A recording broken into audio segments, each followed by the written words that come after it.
నమస్కారం అండి. నా పేరు డాక్టర్ సువర్చల, జీవా ఫర్టిలిటీ సెంటర్స్ లో సైంటిఫిక్ డైరెక్టర్ని. పీరియడ్ వచ్చే ముందు కడుపు నొప్పి ఎందుకు వేస్తుంది, అసలు అండం విడుదలైనప్పుడు కూడా కడుపు నొప్పి వేస్తుంది, అది ఎందుకు అవుతుంది, అది కూడా ఒక సూచన కదా.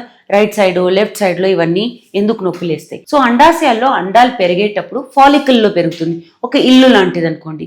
ఆ ఫాలికల్ లో ఫుల్ నీరు నిడుతా ఉంటే, అంటే దానికి ఆహారము, అందులో అండం పెరుగుతూ ఉంటుంది. ఈ అండం పెరిగిన తర్వాత కరెక్ట్ హార్మోనల్ లెవెల్స్ ఉన్నప్పుడు, కరెక్ట్ సైజ్ వచ్చినప్పుడు, కరెక్ట్ మెచ్యూరిటీ వచ్చినప్పుడు అది విడుదలవుతుంది. విడుదలైనప్పుడు ఈ ఫాలికల్ అనేది పేలుతుంది అనమాట. ఇది పేలినప్పుడు లోపల ఉన్న నీరు కూడా బయటకు వచ్చేస్తుంది అండంతో పాటు. అండమేమో ట్యూబ్ లోకి వెళ్ళిపోవడం జరుగుతుంది, ఈ నీరేమో కడుపులో ఇక్కడక్కడ తాకినప్పుడు పొట్ట నొప్పి వేస్తుంది. ఈ పొట్ట నొప్పి వేసినప్పుడు మనకి అండం విడుదలవుతుంది. బహుశా అంటే పీరియడ్ మధ్యలో ఉన్నారనుకోండి, రెగ్యులర్ పీరియడ్స్ అనుకోండి, అలాంటప్పుడు అండం విడుదలవుతుందని అనుకుంటారు. గర్భసంచిలో పీరియడ్ దగ్గర వస్తుంటే లేదా పీరియడ్ ఉన్నప్పుడు ఎందుకు నొప్పేస్తుంది అంటే, లోపల ఉన్న లైనింగ్ అంతా షెడ్ అవుతుందండి. అంటే లోపల లైనింగ్ పెరిగి ఉంటుంది, ప్రెగ్నెన్సీ రాలేదని అది బయటకు వచ్చేస్తూ ఉంటుంది. దానివల్ల తర్వాత గర్భసంచిలో కాంట్రాక్షన్స్ వస్తుంటాయి. ఊడిపోయిన లైనింగ్ అంతా బయటికి తోసేయాలని కాంట్రాక్షన్స్ అంటే ఉతుకుపోతూ ఉంటుంది.